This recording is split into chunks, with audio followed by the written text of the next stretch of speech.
Salut à tous, donc c'est Val, ça fait un bon petit bout de temps que j'ai pas fait de vidéo. Bon, je dirais près d'un an et demi, j'ai dû pas mal changer depuis ce temps-là, hein. Quand j'ai regardé mes anciennes vidéos, j'ai plutôt rigolé.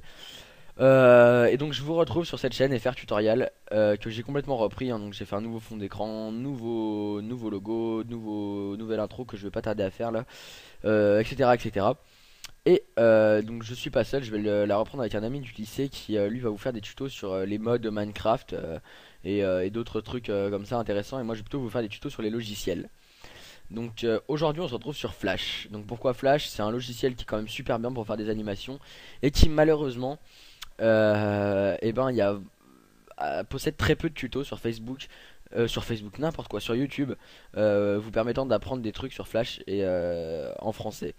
Du coup, j'ai trouvé ça dommage. Je me suis dit que j'allais vous en faire un petit et vous faire une petite série de tutos. Donc, cet épisode-là est le premier de la série. C'est les bases, vraiment les bases de la base de Adobe Flash Pro CS6. Et donc, voilà, je vais vous montrer vraiment les bases. Donc là, vous vous retrouvez sur le menu principal. Vous voulez créer une nouvelle, nouveau calque, enfin voilà, une nouvelle image. Vous allez dans ActionScript 3.0. Voilà. Et vous pouvez modifier la taille de votre scène. Donc par exemple ici vous allez dans 1280. Enfin si vous voulez faire une vidéo de la taille, de la taille de YouTube, vous faites une vidéo 1280 par 720. Donc simplement ici.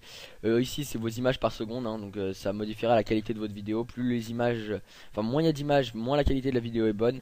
Mais plus il y a d'images et plus la vidéo sera lourde. Donc ça c'est à savoir.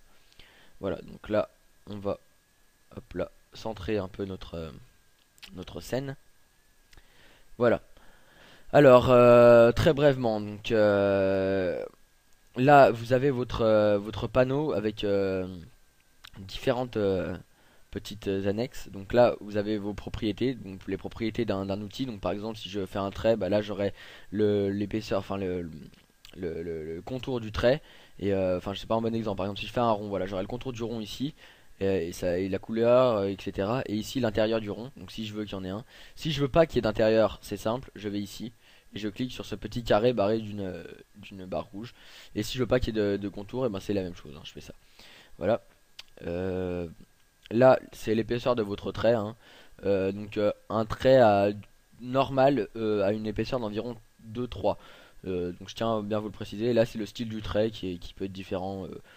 Un trait normal étant un style uni. Voilà. Alors ensuite là vous avez votre bibliothèque dans laquelle vous allez retrouver tous les objets que vous importez et les symboles que vous créez. Donc pour importer un objet dans la bibliothèque c'est très simple, vous allez dans fichier, vous faites importer dans la bibliothèque. Et pas dans la scène, hein. C'est un conseil, c'est parce que dans la scène ça va l'emporter directement sur votre calque et c'est pas ce qu'on veut.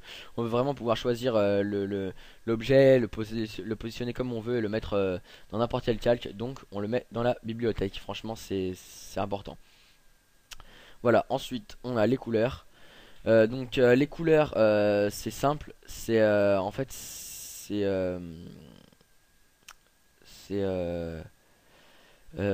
pas mis de base là-dedans en fait dans ce module. Il faut que vous alliez dans fenêtre, vous allez activer les couleurs. Bon, vous n'êtes pas obligé de le faire, hein, c'est à vous de voir. Moi personnellement je l'ai fait parce que les couleurs sont vraiment beaucoup utilisées sur Flash, notamment les dégradés. Et donc les dégradés que vous pouvez choisir ici là, hein, et vous avez les différents dégradés, couleur unie, dégradé linéaire, dégradé radial, pardon. Parce qu'il faut savoir en fait que sur Flash, le pot de peinture, enfin il n'y a pas d'outil dégradé en fait.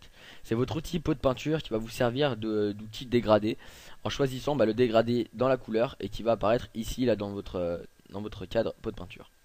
Donc c'est quand même à savoir. Et le nuancier voilà qui est composé des différentes couleurs. Voilà. Alors ici c'est la timeline. Donc avec votre calque, vos calques qui apparaissent à gauche. Pour créer un nouveau calque, c'est simple, vous allez tout en bas à gauche et vous faites nouveau calque. Si vous voulez le renommer, ce qui est quand même assez important quand vous faites des créations, vous allez dessus et vous mettez par exemple personnage et, euh, et voilà. Donc vous créez votre calque assez rapidement. Ensuite, pour ce qui est de si vous voulez supprimer par exemple quelque chose, parce que moi, enfin, moi ça va, mais je veux dire pour des gens qui sauraient pas, vous allez soit là-dedans dans modifier, annuler, donc calque, enfin annuler votre dernier truc, et donc sinon c'était, enfin c'est CTRL Z, voilà. simplement. Alors il y a différents outils que je vous présenterai au fur et à mesure des vidéos, hein, qui sont tous aussi intéressants les uns que les autres. Et les petits outils qui ont des petites flèches en bas à droite, donc vous pouvez, ça veut dire qu'en fait il y a différents outils. Donc vous laissez appuyer ici et là vous voyez par exemple qu'il y a un rectangle, ovale, etc. C'est la même chose pour tout le reste, hein. Et lorsque vous choisissez par exemple un pinceau, etc., vous avez ici la plume du pinceau, comment vous voulez qu'elle soit, et l'épaisseur. Voilà. Là, on va très rapidement dessiner un bonhomme. Donc on va aller dans propriété, tac. On va prendre un trait de 3, un truc noir. Ouais, bah c'est nickel. Hop là. Donc on va simplement dessiner un petit bonhomme. Voilà. Voilà, donc qui ressemble à rien, mais c'est pas bien grave.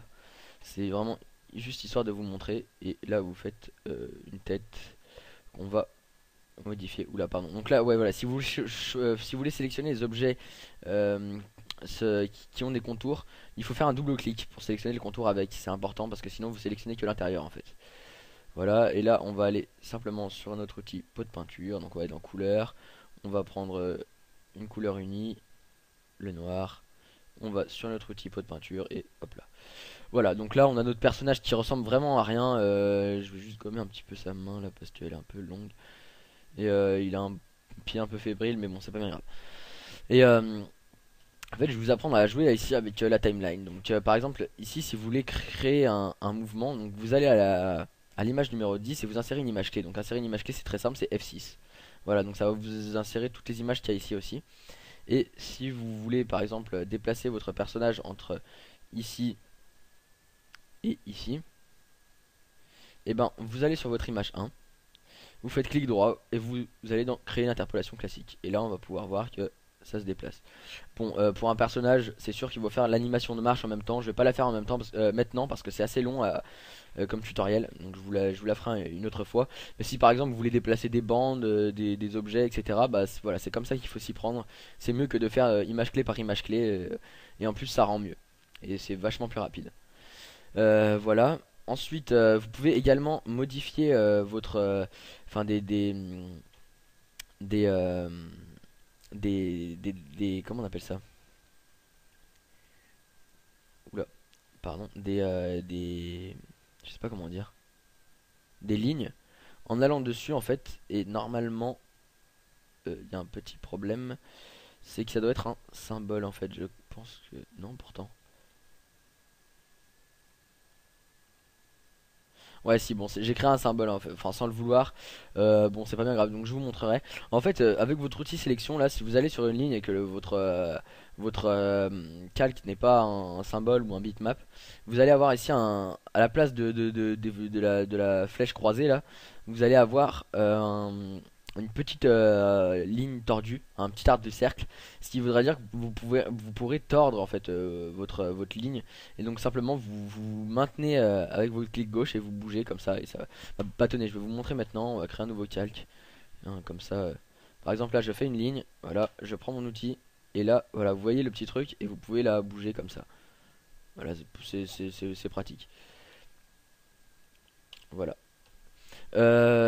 Bon, je pense avoir dit le principal pour ce tuto des bases, hein, parce que c'est vraiment les bases, hein, sinon on est loin d'avoir tout dit. Je réfléchis rapidement. Ouais, je vous ai tout dit. Bah, on va se retrouver pour un prochain tuto qui sera un peu plus complet. Je vais juste vous dire un dernier petit truc. Voilà, si vous voulez, par exemple, avoir vous voulez faire un nouveau dessin, allez ici et vous mettez, pardon, pelure d'oignon. Voilà, ça va vous permettre de voir les mouvements que fait votre personnage, les images précédentes, et comme ça, bah, lorsque vous voulez dessiner une autre image, ça peut être intéressant. Voilà. Désactivez-le si vous voulez pas vous en servir. Désormais, je vais vous apprendre à faire juste le rendu, hein. Donc, il faut juste savoir avant. Si vous voulez regarder ce que donne votre animation euh, enfin, comme ça durant votre création, vous allez dans contrôle et tester la séquence. et ça va vous montrer voilà ce qui se passe enfin, dans votre séquence, voilà simplement. Pour le rendu, donc c'est simple, vous allez dans fichier et vous allez dans exporter. Donc si vous voulez exporter uniquement une image, vous allez dans exporter l'image et vous allez dans, donc là vous mettez un nom n'importe quoi et ici vous mettez bien identique à l'écran, vous cliquez bien là-dessus, c'est très important. Et le reste vous touchez pas et vous mettez OK. Et je vous conseille de les enregistrer en JPEG vos images, mais si vous voulez du PNG, donc c'est à dire qu'il n'a pas de fond, bah, vous les enregistrez en PNG tout simplement. Voilà, donc moi je vais pas le faire parce que j'ai pas envie d'avoir cette image pourrie. Et sinon si vous voulez exporter donc carrément votre animation, donc vous allez dans exporter l'animation. Voilà. Et là vous avez en fait différents formats, donc vous pouvez Windows, donc les formats vidéo de base, hein, QuickTime, AVI, etc. Moi je vous conseille QuickTime, donc là vous allez là et vous mettez enregistrer. Et donc ici vous allez avoir la largeur et la hauteur du rendu. Et vous avez rien de spécial à faire, vous faites juste exporter. Et là c'est le dossier dans lequel sera enregistré votre vidéo, donc vous avez juste à sélectionner un dossier et changer. Voilà. Bah voilà, j'espère vous avoir un peu éclairci sur Flash. Les prochains tutos seront bien sûr bien plus intéressants, hein. Celui-ci c'était vraiment uniquement pour vous montrer. J'espère que vous irez vous abonner à la chaîne. Si vous avez aimé le fond d'écran et le logo de la chaîne, vous pouvez toujours me demander de peut-être vous faire une petite, un petit background, etc. Je sais pas si j'aurai le temps franchement parce que j'ai les cours et c'est assez dur de trouver du temps, mais on verra quoi, n'hésitez pas. Et demandez-moi aussi les prochains tutos sur quel logiciel vous voulez que je les fasse. Je peux faire Photoshop, C4D, Sony Vegas, Flash, ce que vous voulez, comme ça vous plaît. Voilà, ciao ciao.